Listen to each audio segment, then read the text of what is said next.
Hello बच्चों, welcome back to commerce clinic. मैं हूं जॉर्ज और आज हम लोग चैप्टर 2 के यूनिट 2 जो कि है नेगोशिएबल इंस्ट्रूमेंट वो हम लोग स्टार्ट करने वाले हैं। चलिए शुरू करते हैं। सबसे पहले सबसे बेसिक चीज मतलब नेगोशिएबल का मीनिंग क्या है। ऐसे तो हम लोग को नेगोशिएशन मतलब क्या मालूम चलता है कि डिस्कशन करना या कुछ बातचीत करना, लेकिन इधर हम लोग का जो कॉमर्स में आ जाता है नेगोशिएशन जो कि नेगोशिएबल इंस्ट्रूमेंट है, उसका मतलब तुम्हारा ट्रांसफरेबल होता है। नेगोशिएबल मतलब है तुम्हारा ट्रांसफरेबल एंड इंस्ट्रूमेंट का मतलब क्या है, रिटन डॉक्यूमेंट। ये नेगोशिएबल इंस्ट्रूमेंट मतलब एक ऐसा रिटन डॉक्यूमेंट है जो कि हम लोग ट्रांसफर कर सकते हैं दूसरे बंदे के पास। तो पहले हम लोग डेफिनेशन पढ़ लेते हैं कि क्या लिखा हुआ है। Negotiable instruments are documents of a certain type used in commercial transaction and monetary dealing. The word negotiable means क्या, transferable from one person to another. और instrument का मतलब क्या है, written document. In simple terms, it is a written document that guarantees the payment of a specific amount of money either on demand or at a set time. इसका मतलब यह है कि एक written document होगा जिसमें लिखा होगा कि मैं ए वाला, मान लो एग्जांपल लिया है ए और बी।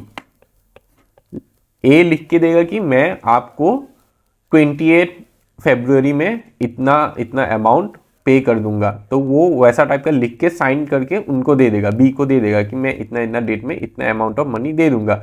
और बी जो बंदा है, ए से उसने ये डॉक्यूमेंट ले लिया, बी किसी और को भी ये ट्रांसफर कर सकता है। अगर बी को वो पैसा नहीं चाहिए, बी को किसी और से पैसा, बी को किसी और को पैसा देना है, लेकिन बी क्या चाहता है कि वो डायरेक्ट ए सी को दे दे, मतलब तीसरा बंदा को दे सकता है। तो ये क्या हो गया हम लोग का नेगोशिएबल इंस्ट्रूमेंट। नेगोशिएबल इंस्ट्रूमेंट कौन से एक्ट के अंदर में आता है, कौन सा गवर्निंग एक्ट है नेगोशिएबल इंस्ट्रूमेंट का, वो है नेगोशिएबल इंस्ट्रूमेंट एक्ट 1881। ये ईयर सब याद रखना, ये सब एमसीक्यू में बहुत आता है frequently. The act defines a negotiable instrument as a promissory note, bills of exchange or check payable either to order or to bearer. इसका मतलब है नेगोशिएबल इंस्ट्रूमेंट जो एक्ट है उसमें नेगोशिएबल इंस्ट्रूमेंट का मतलब क्या दिया है। ये एक प्रोमिसरी नोट हो सकता है, बिल्स ऑफ एक्सचेंज हो सकता है, या तो चेक हो सकता है। पेएबल ईदर टू ऑर्डर और टू बियरर। ऑर्डर मतलब जिस बंदे के ऊपर तुमने लिख के दिया है, जिसके लिए तुमने ये मतलब नेगोशिएबल इंस्ट्रूमेंट बना के दिया है, वो अगर ऑर्डर करे कि मुझे नहीं चाहिए पैसा, किसी और को देना है, मतलब वो ऑर्डर करके मतलब पीछे साइन करके किसी और को दे दिया है उसने, तो ये वाला हो गया ऑर्डर। नहीं तो बियरर मतलब जिसके पास वो इंस्ट्रूमेंट है, जो अभी बियर कर रहा है, मतलब जिसके हाथ में है, वो होगा जो पेई, मतलब जिसके पास पैसा जाएगा। ये सब धीरे धीरे हम लोग नेक्स्ट टू नेक्स्ट स्लाइड में हम लोग समझते जाएंगे कि प्रोमिसरी नोट क्या है, बिल्स ऑफ एक्सचेंज क्या है, चेक क्या है। उसके बाद हम लोग को पूरा क्लियर हो जाएगा कंसेप्ट सब। पहला आता है फीचर सब, क्या होता है नेगोशिएबल इंस्ट्रूमेंट का फीचर। सबसे पहला फीचर है इजी ट्रांसफरेबिलिटी। नेगोशिएबल इंस्ट्रूमेंट का मतलब ही क्या है, ट्रांसफर करना। तो सबसे मेन फीचर क्या होगा, easy transferability. They can be transferred from one person to another easily and without many formalities. बिना कुछ भी ज्यादा फॉर्मेलिटीज के तुम एक बंदे से दूसरे बंदे को ट्रांसफर कर सकते हो। टाइटल ऑफ होल्डर, जो होल्ड करके रखता है उसको क्या नाम देके हम लोग बुलाएंगे। The person who receives the instrument, the holder gets a good and clear title to it. Good and clear title का मतलब है कि उसका मतलब वो अच्छे फेथ में लिया है, वो इंस्ट्रूमेंट को एक्सेप्ट किया है, कुछ भी गलत काम के लिए उसने एक्सेप्ट नहीं किया है वो वाला।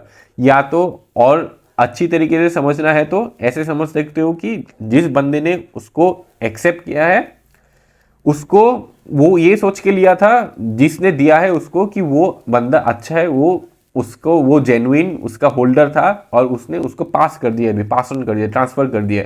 उसको नहीं पता कि उसने किसी दूसरे बंदे से वो नेगोशिएबल इंस्ट्रूमेंट चोरी करके लेके आया या कुछ भी करके लेके आया। ये बंदा को लगता है कि वो सच में अच्छा बंदा है और उसने उसको ट्रांसफर कर दिया है। अब आता है right to Sue.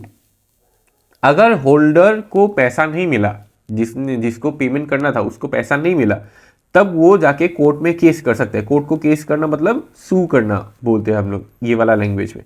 In his और her own name in the court of law in case of non payment, जो हम लोग ये समझ लिया। अब आता है पार्टीज ऑफ नेगोशिएबल इंस्ट्रूमेंट। हम लोग को नेगोशिएबल इंस्ट्रूमेंट एक्ट से क्या मालूम चले, कौन सा तीन हम लोग नेगोशिएबल इंस्ट्रूमेंट बोलते हैं। प्रोमिसरी नोट, उसके बाद क्या था, बिल्स ऑफ एक्सचेंज और चेक। तो प्रोमिसरी नोट में दो पर्सन होगा, मतलब दो पार्टीज होगा। एक होगा मेकर, जिसने लिखा है, प्रॉमिस किया है जिसने, the person who makes the promise to pay. और एक है तुम्हारा payee, the person to whom payment is to be made, जिसके ऊपर उसने ये मतलब मेकर ने अपना प्रोमिसरी नोट बना के जिसको दिया है, प्रॉमिस किया कि मैं इतना इतना डेट में इतना अमाउंट तुमको दे दूंगा। ये हो गया प्रोमिसरी नोट। इसमें क्या है, मेकर है, पेई है। अब आता है बिल्स ऑफ एक्सचेंज। इसमें तीन हम लोग का पार्टीज रहेगा। एक होगा ड्रॉअर, दूसरा होगा ड्रॉई जिसके ऊपर ड्रॉ किया गया है, और होगा एक पेई। कभी कभी ड्रॉई और पेई अलग अलग भी होता है। ड्रॉअर हो गया the person who makes the order to pay, मतलब इधर जो बना रहा है इंस्ट्रूमेंट को वो ऑर्डर कर रहा है ड्रॉई को कि तुम मुझे इतना डेट में इतना पैसा लौटा के देना या इतना पैसा मुझे पे कर देना। तो ड्रॉई क्या हो जाएगा अब, the person who is directed to pay, जिसको डायरेक्ट किया है ड्रॉअर ने पे करने के लिए एक स्पेसिफिक डेट में एक स्पेसिफिक अमाउंट। अब हो गया पेई। कभी कभी पेई तुम्हारा अलग भी होता है, जैसे the person to whom the payment is to be made can be the drawer, मतलब ड्रॉअर जो ऑर्डर किया है मुझे पेमेंट करो, कभी ड्रॉअर किसी और से उधार लेके रखा होगा, तो ड्रॉअर सोचेगा कि डायरेक्ट मैं क्यों मिडिलमैन बन जाऊं, उसको अगर पेमेंट देना है किसी और बंदे को, तो वो क्या बोल सकता है ड्रॉई को कि तुम मुझे मत दो, इसमें मेरा एक मतलब दोस्त है जिसको मुझे पैसा देना है, तो तुम डायरेक्ट उसको ही पैसा दे दो। मतलब इधर तीन पार्टी होगा, इसको ऐसे समझो। ड्रॉअर है तुम्हारा राम, ड्रॉई है तुम्हारा श्याम, ये है मान लो सेलर, ये है मान लो बायर। इसने क्या किया, सेलर ने क्या किया, सामान बेच दिया इसको, और अब इसको पैसा देना है, इसको 2000 रुपया देना है इसको ऑन 3rd Feb, मान लो 3rd Feb तक इसको पैसा देना है। अभी आज का डेट में, आज कितना 24 जनवरी में इसको पेमेंट इसने इसको सामान बेच दिया, और ये ड्रॉअर ने बोला है कि मुझे 3rd फरवरी तक 2000 रुपया देना है तुमको। अब क्या हो गया कि एक और बंदा है, इसका नाम मान लेते हैं रोहन। रोहन से इसने पैसा उधार लिया था 2000 रुपया, इसने रोहन से पैसा उधार लिया था, अब इसको रोहन को पैसा देना है। तो ये क्या करेगा कि ड्रॉअर क्या करेगा, उसने जो बिल्स ऑफ एक्सचेंज इसके ऊपर ड्रॉ किया था, ये बोलेगा कि तुम मुझे पैसा मत दो, तुम डायरेक्टली रोहन को पैसा दे दो। कैसे वो बोल देगा कि वो अपना जो तुम्हारा नेगोशिएबल इंस्ट्रूमेंट है, वो पेपर है जिसमें उसने ऑर्डर लिख के दिया था, उसके पीछे वो साइन कर देगा। ऐसे साइन कर देने से क्या हो गया, वो एंडोर्समेंट हो जाएगा। ये हम लोग बाद में पढ़ेंगे कि एंडोर्समेंट क्या होता है और कैसे करते हैं इसको। तो इसमें तीन पार्टी हो गया, ड्रॉअर हो गया, ये रहा ड्रॉअर हम लोग का राम, फिर ड्रॉई हो गया जिसके ऊपर जिसको पे करना है, और जिसको लास्ट में पेमेंट हो गया। पेमेंट करना था किसको, ड्रॉअर के ऊपर पेमेंट करना था, मतलब राम को पेमेंट करना था, लेकिन राम ने क्या बोल दिया, मुझे पेमेंट नहीं करना है, तुम जाके रोहन को कर दो, क्योंकि मुझे उसको पैसा देना था। तो रोहन इधर क्या बन जाएगा, एक नया पार्टी जिसका नाम क्या हो गया, पेई, जिसको डायरेक्ट पैसा गया है, जिसके पास पैसा गया है, वो हो गया पेई। ड्रॉअर, ड्रॉई, पेई, ये तीन है। अब आते हैं चेक। चेक एक स्पेशल टाइप ऑफ तुम्हारा बिल्स ऑफ एक्सचेंज ही है। इसमें क्या होता है, ड्रॉअर एक रहता है, ड्रॉई एक रहता है, और पेई एक रहता है। जो जो इधर पार्टी हम लोग ने देखा था वो सब पार्टी रहता है। इसमें सिर्फ तुम्हारा एक ही चीज है कि जो ड्रॉई रहता है वो हमेशा एक बैंक रहता है, और जो पर्सन रहता है जिसका अकाउंट होल्डर होगा, जो चेक लिखेगा, वो हो गया ड्रॉअर।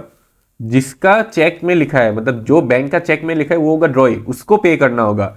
और जिसको पे करेगा, जिसको बेनिफिट होगा, वो होगा payee, to the person to whom the amount is to be paid. ये तीन के बारे में पूरा अच्छे से याद करके रखना, क्योंकि इसका ऊपर एमसीक्यू हो गया, लॉन्ग क्वेश्चन हो गया, सब आता है इसके ऊपर। अब आते हैं नेगोशिएशन एंड एंडोर्समेंट कैसे हो सकते हैं, मतलब ये ट्रांसफर कैसे हो सकते हैं।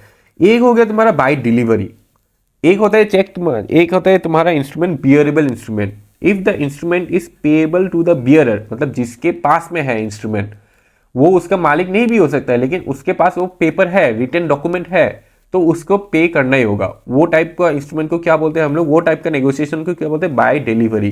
मतलब उसके पास अगर वो रिटर्न डॉक्यूमेंट है तो वो क्या हो जाएगा, उसका ओनर हो जाएगा और वो उसका पेमेंट ले भी सकता है, एक्सेप्ट कर सकता है। तो बियरर क्या कर सकता, if the instrument is payable it can be transferred simply by handing it over. मतलब ये तुम इंस्ट्रूमेंट सिर्फ किसी दूसरे बंदे को हाथ में थमा देने से हो गया, बाकी कुछ भी नहीं करना है फॉर्मेलिटीज तुमको। फिर आगे हम लोग by endorsement and delivery. Endorsement मतलब तुम्हारा जो रिटन डॉक्यूमेंट है उसके पीछे तुमको सिर्फ सिग्नेचर कर देना है, उसके बाद तुम पास ऑन कर सकते हो किसी को भी। तो ये क्या होगा, payable to order the holder must sign it और एंड्रोस इट जिसको बोलते हैं, and then deliver it to the next person. तुमको सिर्फ साइन करना है, नेक्स्ट पर्सन को देना है। अगर उसको किसी और को देना है वो साइन करेगा, वो किसी और को दे देगा, वैसा होता है। एंडोर्समेंट का सबसे सिंपल मीनिंग क्या है, signing the instrument on its back और on a separate slip of paper for the purpose of negotiation. Negotiation के लिए मतलब किसी ट्रांसफर करने के लिए तुम पीछे साइन कर रहे हो, वो हो गया तुम्हारा endorsement. The person signing in the endorser is the endorser and the person to whom it is transferred is the endorsee. जो पीछे साइन कर रहा है वो हो गया एंड्रोसर, जो जिसको दे रहा है साइन करके जिसको दे रहा है वो हो गया एंड्रोसी। अब आता है टाइप्स ऑफ नेगोशिएबल इंस्ट्रूमेंट। हम लोग को तीन ही टाइप पढ़ना है, क्या है, promissory note, bills of exchange, cheque. पहले पढ़ते हैं हम लोग प्रोमिसरी नोट। ऐसे भी हम लोग ने थोड़ा थोड़ा ब्रीफली आइडिया हम लोग को मिल चुका है पहले।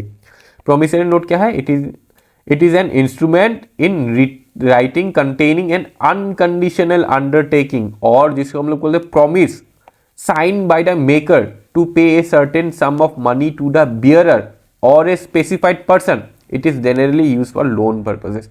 मतलब ये एक तुम्हारा ये एग्जाम्पल है, देखो प्रॉमिसरी नोट, आई मतलब जो लिखेगा मेकर, इसका मेकर का नाम होगा, मेकर का नाम होगा इधर, मेकर्स नेम इधर होगा, सन ऑफ उसका फादर का नेम होगा, प्रॉमिस टू पे श्री, इसमें क्या होगा, पेई का नाम, पेईस नेम, सन ऑफ पेई का पेरेंट्स का नेम, उसके बाद कितना अमाउंट होगा XYZ रुपीस होगा, विथ इंटरेस्ट रेट ऑफ, ये इंटरेस्ट, अगर इंटरेस्ट वाला ये वाला पार्ट स्किप कर दो, ये वाला अभी नहीं चाहिए, इतना पेमेंट मुझे देना है, कौन से डेट में है, क्या डेट में है, वो सब देना है। उसके बाद तुमको प्लेस, जैसे गुवाहाटी है, गुवाहाटी, डेट हो गया आज का 24/01/2026, सिग्नेचर हो गया ऐसे, बस ये हो गया तुम्हारा promissory note. Maker's name, payee's name, ये सब होगा, कौन से कितना अमाउंट देना है, कितना इधर तुम्हारा डेट भी लिखा हुआ रहेगा। इधर इंटरेस्ट वाला थोड़ा अलग है, लेकिन डेट वाला रहता है, डेट कौन से डेट में तुमको पे करना है वो वाला होगा। उसके बाद ये तुम्हारा हो गया प्रोमिसरी नोट। अगर जो पेई है वो सोचता है कि किसी और को वो पास ऑन कर सकता है, मतलब वो किसी और को भी ट्रांसफर करने का मन कर रहा है उसको, तो वो क्या करेगा, ये जो प्रोमिसरी नोट है इसके पीछे वो अपना साइन कर देगा और पास ऑन कर देगा, वो ये होगा नेगोशिएशन। अब आता है कैरेक्टरिस्टिक क्या क्या है। It must be in writing, writing में होना चाहिए, ओरली तुम प्रोमिसरी नोट किसी को नहीं दे सकते। It must contain an unconditional promise to pay, इसमें कोई भी कंडीशन नहीं होना है कि ये जाके किसी और को धमकाएगा, दम देगा तभी मैं जाके इसको पे करूंगा, ये सब कुछ भी कंडीशन नहीं होना चाहिए। या तो ये काम कर देगा तभी मैं ये पे कर दूंगा, ये सब कुछ भी तुम्हारा कंडीशन नहीं होना चाहिए। सिर्फ प्रॉमिस होगा कि मैं पे करूंगा, उसको पे करना ही होगा, वो ऐसा टाइप का ये होगा प्रोमिसरी नोट। फिर आता है it must be sign by the maker. Maker को साइन करना सबसे इंपॉर्टेंट है, मेकर का सिग्नेचर होना ही चाहिए प्रोमिसरी नोट में। और कितना अमाउंट पे करेगा विथ सर्टेनिटी, मतलब कितना एग्जैक्ट रुपीस लिखना होगा उसमें।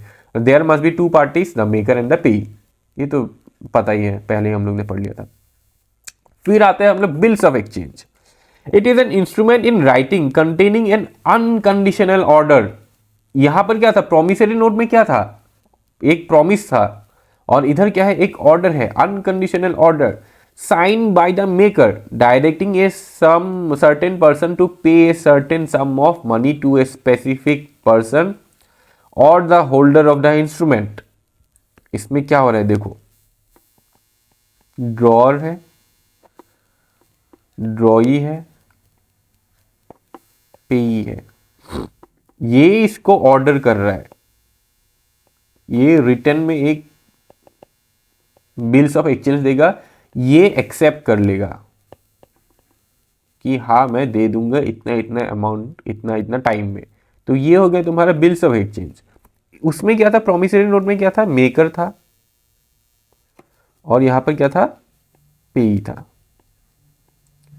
इधर ड्रॉअर ने ऑर्डर किया है उसको देने के लिए, इधर पेई क्या करेगा, सॉरी मेकर क्या करेगा कि मेकर पेई को बोलेगा कि प्रॉमिस करता हूं मैं इतना टाइम में दे दूंगा। और इधर क्या था, ड्रॉअर ने इसको बोला था कि इतना टाइम में मुझे पैसा दे देना। इधर क्या होता है, प्रॉमिस किया था मेकर ने दे दूंगा, और इधर मुझे देना, ये दम दे रहा है, ऑर्डर दे रहा है कि देना ही होगा तुमको। तो ये वाला डिफरेंस है। बिल्स ऑफ एक्सचेंज में क्या होता है, ड्रॉअर या तो दो सेलर है जिसको पैसा मिलना है, वो जाके खुद लिख के ड्रॉई को देता है कि तुम मुझे इतना इतना अमाउंट मुझे पे कर देना। प्रॉमिसरी नोट में क्या होता है, मेकर क्या करता है, प्रॉमिस करता है कि मैं तुमको पैसा दे दूंगा इतना एट डेट में। और इसमें एक्सेप्टेंस नहीं चाहिए, इसमें एक्सेप्टेंस चाहिए फ्रॉम द ड्रॉई कि मैं पैसा दे दूंगा, उसने बोला है, वो एक्सेप्ट करके साइन करके तुमको फिर से भेज देगा वो bills of exchange. It must be in writing, it must contain an unconditional order to pay, it must be sign by the drawer, the amount to is to be paid must be certain, it involves three party drawer drawee pay. ये सब तो पता चल गया characteristic. अब देखते हैं एक स्पेसिमेन, मतलब क्या एग्जाम्पल हो, मतलब एक एग्जाम सैंपल देखते हैं कि बिल्स ऑफ एक्सचेंज में होता क्या है। इधर हम लोग का रेवेन्यू स्टैम्प रहता है, रेवेन्यू स्टैम्प, गवर्नमेंट का रेवेन्यू स्टैम्प या तो postage stamp use for revenue, ऐसा स्टैम्प तुम्हारा मिल जाता है, तुम्हारा पोस्ट ऑफिस में मिल जाता है। स्टैम्प रहता है, कितने अमाउंट होगा वो रहता है, फिर इधर लिखा हुआ रहेगा 3 months आफ्टर डेट, डेट रहेगा इतना, पे टू मी इतना इतना, मतलब पे टू मी, देखो पे टू मी लिख रहा है, या माई ऑर्डर, मैं किसी और को ट्रांसफर कर भी सकता हूँ, ये नेगोशिएबल इंस्ट्रूमेंट है। वो खुद को पैसा, मतलब खुद पैसा नहीं लेके वो किसी और को भी पैसा ये ट्रांसफर कर सकता है, सिर्फ पीछे साइन करके। तो इसलिए पे टू मी और माई ऑर्डर लिखा हुआ है। कितना सम लिखा हुआ है कि 20 लाख रुपीज देना है फॉर वैल्यू रिसीव्ड। इसमें वो ड्रॉअर जो ऑर्डर दे रहा है वो अपना ऐसे साइन कर देगा, जिसको दे रहा है मतलब जिसको पेमेंट करना है वो इधर एक्सेप्टेड बोल के लिख के इधर अपना साइन ऐसे लिख के दे देगा, साइन करके दे देगा। अब इसको देना ही होगा, ऑर्डर दे दिया है इसने, ड्रॉअर ने इसको ऑर्डर कर दिया है तुमको इतना पैसा देना होगा। अब ड्रॉअर को अगर किसी और को ये ट्रांसफर करना है, वो सिंपली पीछे साइन करके ट्रांसफर कर सकते हैं bills of exchange. Last type में आता है हम लोग चेक। चेक क्या है, as per section 6 of negotiable instrument act 1881, ये याद रखना, सेक्शन 6 में क्या लिखा हुआ है, चेक का डेफिनेशन। चेक का डेफिनेशन क्या है, it is a bills of exchange drawn on a specified banker and not express to payable otherwise than on demand. थोड़ा कॉम्प्लिकेटेड है लाइन, क्योंकि ये पूरा तुम्हारा हम लोग का नेगोशिएबल इंस्ट्रूमेंट एक्ट से उठा के लेके आया है। बिल्स ऑफ एक्सचेंज है, बिल्स ऑफ एक्सचेंज में 3 पार्टी रहता है, ये पता चल गया। इसमें क्या है स्पेसिफिक कि ड्रॉई होगा एक स्पेसिफाइड बैंकर, एक बैंक के ऊपर ड्रॉ होने वाला है ये, और not express to be payable otherwise than on demand. ये विद टाइम किसी को भी जिसके नाम पे लिखा हुआ है इसके पास पैसा नहीं चला जाएगा अनटिल एंड अनलेस वो बैंक में जाके, मतलब पेई बैंक में जाके ये अपना चेक डिपॉजिट ना करे कि मुझे ये पेमेंट चाहिए, तभी ये पेमेंट होगा। बिना डिमांड के, बिना तुम मांगो, अगर बिना तुम मांगोगी नहीं चेक दिखा के बैंक पे जाके, तो तुमको पेमेंट नहीं होगा चेक का। Essentially it is an unconditional order to the bank. Bank का अनकंडीशनल मतलब ये लाइबिलिटी हो जाता है कि उसको पे करना ही है, सब्जेक्टेड टू कि बैंक जिस मतलब जो ड्रॉअर है उसका अकाउंट में पैसा हो उतना, to a certain pay of money from the drawer's account. अब इसका कैरेक्टरिस्टिक देखते हैं। It must be in writing and sign by the drawer, it contains an unconditional order, it is always drawn on specified bank या तो banker, it is always payable on demand, हमेशा demand. ये सब क्या था, time था इसमें कि इतना टाइम में मुझे दे दो, पैसा देना होगा, कि ये टाइम लिमिट था इसमें भी टाइम लिमिट था, इतना टाइम में मुझे दे दो। लेकिन इसमें क्या होता है, चेक में क्या होता है, टाइम लिमिट नहीं रहता है, तुम जब शो करो तभी मिलेगा, लेकिन उसमें डेट लिखना होगा। डेट इज वेरी इंपॉर्टेंट उसमें, चेक में। अब चेक का एग्जांपल देखते हैं। इधर होगा पे, पे मतलब ये पेई का नाम लिखना होगा, पेईस नेम। कितना अमाउंट देना है वर्ड्स में लिखना है, कितना अमाउंट देना है तुमको ये नंबर्स में लिखना है। ये तुम कंफर्म, ये तुम्हारा होगा ड्रॉअर्स का अकाउंट नंबर, अकाउंट नंबर। इधर देखो ये तुम्हारा होगा ड्रॉई, ड्रॉई क्योंकि बैंक होता है हम लोग का स्पेसिफाइड बैंक होता है ड्रॉई। इधर तुमको डेट लिखना है DDMMYYY इसके फॉर्मेट में। इधर तुम्हारा क्या होगा ड्रॉअर का सिग्नेचर। और अगर तुमको पे, इधर हम लोग और पढ़ेंगे कि क्रॉसिंग ऑफ चेक क्या, चेक क्या होता है। ये वाला क्रॉसिंग, ऐसे क्रॉस कर देने से तुम्हारा ये अकाउंट पे ही चेक बन जाता है। ये वाला चीज हम लोग पढ़ेंगे। अब आता है टाइप्स ऑफ चेक। चेक का टाइप्स क्या क्या है। पहले ओपन चेक हो सकता है, क्रॉस चेक हो सकता है। ओपन चेक मतलब क्या है, a cheque that can be cashed at the bank counter. तुम बैंक में जाओ, चेक को दिखाओ, तुमको डायरेक्ट कैश दे देगा, कैश पैसा दे देगा तुमको, तुम्हारे अकाउंट में पैसा डिपॉजिट नहीं होगा, तुमको बैंक अपना कैश, कैशियर से कैश दे देगा तुमको।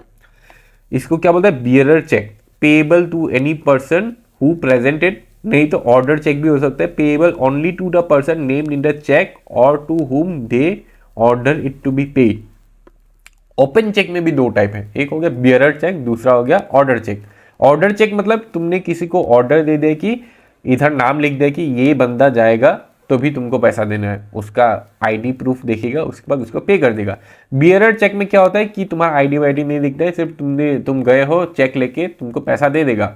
ये सब चेक तुम्हारा थोड़ा क्रिटिकल और रिस्की होता है, क्योंकि अगर बाई चांस तुमने एक चेक में साइन करके अमाउंट लिख के रख दिया है और पे का नाम भी नहीं लिखा है तुमने, तो क्या होगा वो चेक अगर बाई चांस कहीं पर गिर गया तो कोई भी जाके तुम्हारा ये चेक लेके बैंक में जाके उसको एनकैश कर सके। एनकैश मतलब पैसा लेके वो फरार हो सकता है और तुमको मालूम भी नहीं चलेगा, क्योंकि वो ओपन चेक है, कोई भी बैंक वो देखने से किसी को भी पैसा दे देगा। लेकिन ऑर्डर चेक हो जाने से क्या हो गया, उधर नाम लिखा हुआ रहेगा, वो नाम वेरीफाई करेगा कि यही बंदा है तभी देगा। क्रॉस चेक मतलब क्या है, अगर तुम अपने चेक के ऊपर टॉप लेफ्ट कॉर्नर में अगर दो क्रॉस कर देते हो, दो पैरेलल लाइन खींच देते हो, तब क्या होगा। If two parallel lines are drawn across a check, its payment is not made over the counter but it is credited to the bank account of the payee. It is done for safety. An account payee crossing is even safer, ensuring the money goes only to the payee's account. इसमें क्या होता है कि तुमने cross कर दिया तो क्या होगा, वो किसी के बैंक अकाउंट में ही जाएगा, कैश नहीं देगा बैंक किसी को भी, जो भी दिखाएगा उसको कैश नहीं देगा। ये सिर्फ टिक कर देने से हो गया, तुम्हारे चेक के ऊपर टिक कर देने से हो गया, डायरेक्ट तुम्हारा अकाउंट में चला जाएगा। ये क्यों सेफ होता है, क्योंकि अगर बाई चांस तुम्हारा चेक चोरी भी हो जाता है तो वो जाके बैंक वो जो बंदा ने चोरी किया है, जिसको मिला है, वो जाके बैंक में डिपॉजिट कर दिया अगर, तो उसका अकाउंट में चला जाएगा और तुम जाके उसको केस कर सकते हो पुलिस के पास कि ये मेरा पैसा इसके पास चला गया है तो मुझे इसको रिकवर करना है, और तुम वो इजीली रिकवर कर सकते हो। और बाई चांस तुम्हारा बियरर चेक था या तो ओपन चेक था तो वो तुम कभी नहीं जाके तुम ये रिकवर कर सकते हो, क्योंकि कोई आएगा सीसीटीवी में तुम देखोगे कि ये बंदा आया और लेके चला गया, कहाँ ढूंढोगे तुम, बहुत वो क्रिटिकल हो जाता है। लेकिन इसमें क्या होता है, अकाउंट होल्डर होता है वो, तो अकाउंट से उसका इंफॉर्मेशन ले सकते हो। अब आते हैं कोई कोई और टाइप रहता है, जैसे तुम्हारा अगर पोस्ट डेटेड चेक, इसका मतलब क्या है, a cheque that bears a future date, the bank will only make the payment on or after that date. तुमने अभी 24 जनवरी 2026 है, आज तुमने 29 जनवरी का डेट का एक चेक लिख के दिया है, तो तुम उसको क्या बोलोगे, पोस्ट डेटेड चेक, मतलब बाद में वाला, बाद में तुम्हारा वो चेक पेमेंट होगा। अभी तुम अगर बैंक में जाके वो उसको दिखाओगे तो वो पेमेंट नहीं होगा, वो 29 जनवरी है उसके बाद ही पेमेंट होगा। अब आता है स्टेल चेक का मतलब क्या है। स्टेल मतलब a cheque that is presented for payment after its validity period. Usually हम लोग का इंडिया में कितना वैलिडिटी पीरियड होता है चेक का, 3 मंथ्स। तुमने डेट लिख के दिया है, उसका 3 महीने तक चेक वैलिड रहता है, उसके बाद वो एक्सपायर हो जाता है। एक्सपायर होने के बाद उसको क्या बोलते हैं हम लोग, स्टेल चेक। और एक आ गया तुम्हारा type antedate cheque. A cheque in which the drawer mentions the date earlier the date of presentation it for the payment. जैसे तुमने वो 29 जैन वाला चेक लिख के दिया था, तुम अगर जाकर 28 जैन में बैंक में दिखा दिया, प्रेजेंट कर दिया वो चेक को, तब वो क्या हो जाएगा, एंटी डेट चेक। मतलब एक दिन या 2 दिन पहले, या वो मतलब डेट लिखने के पहले कोई भी डेट में अगर जाके तुम दिखा देते हो, वो हो गया एंटी डेट चेक।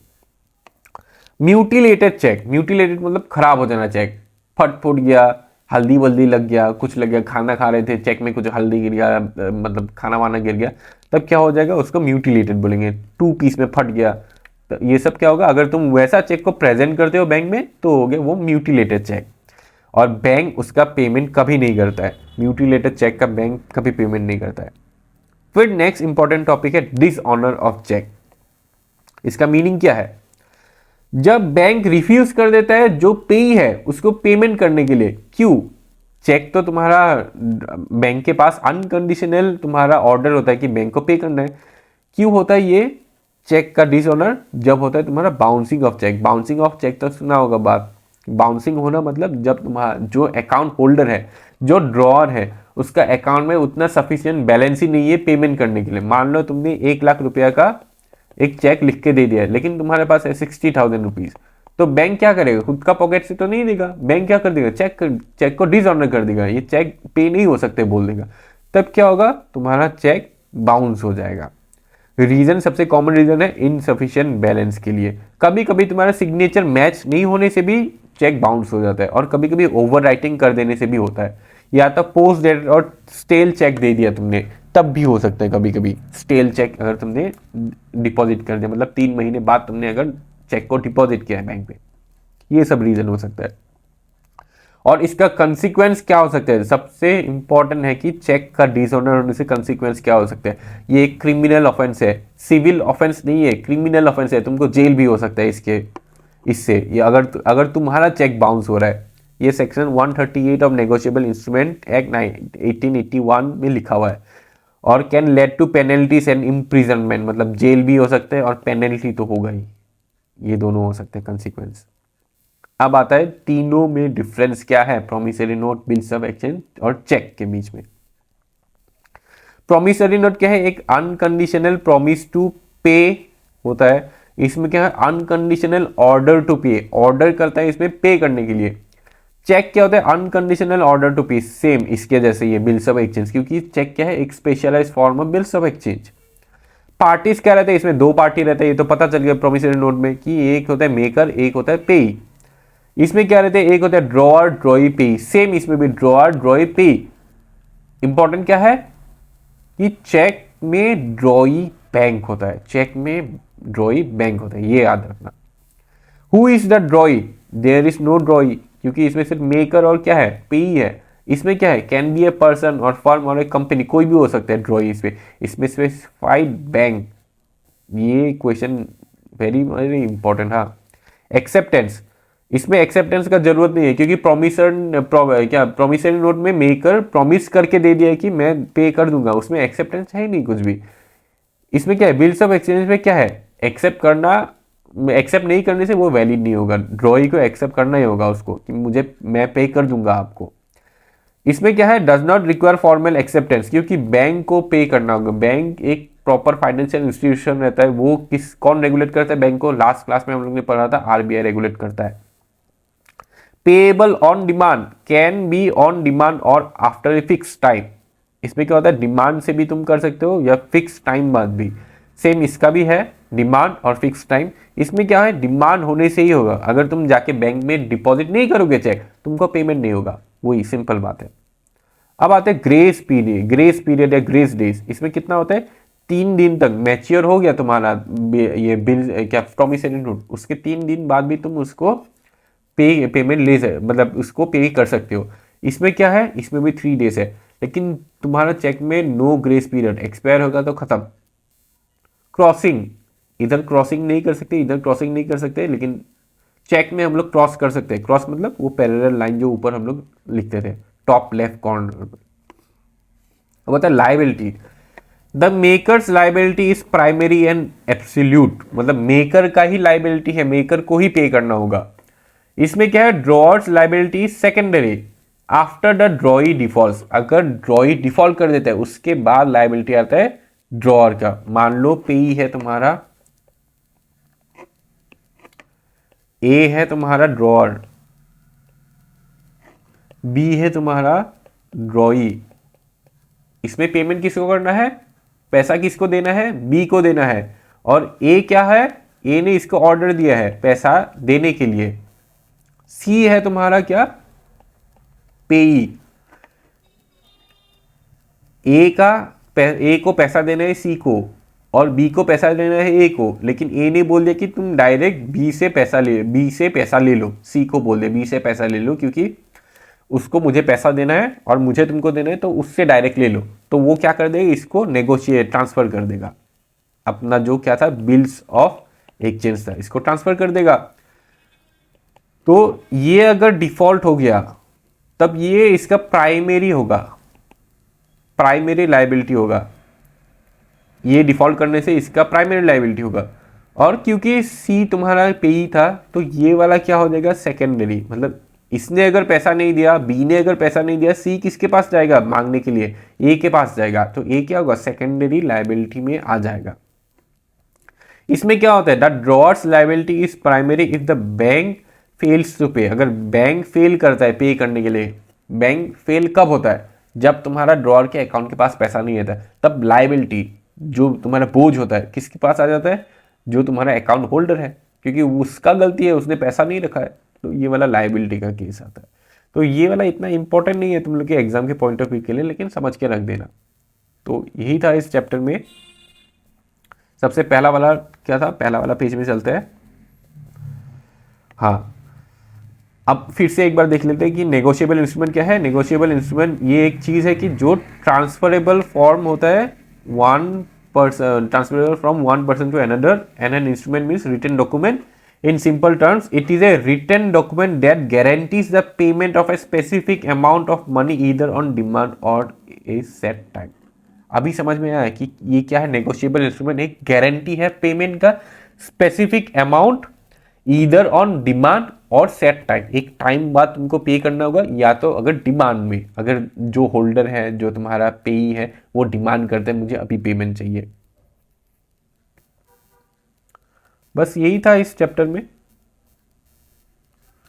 अगर तुम लोग को किसी को भी क्लास चाहिए मेरे से तो मुझे ये नंबर पे कांटेक्ट करो, या तो मेरे ईमेल में कांटेक्ट कर सकते हो। चलो, गुड बाय।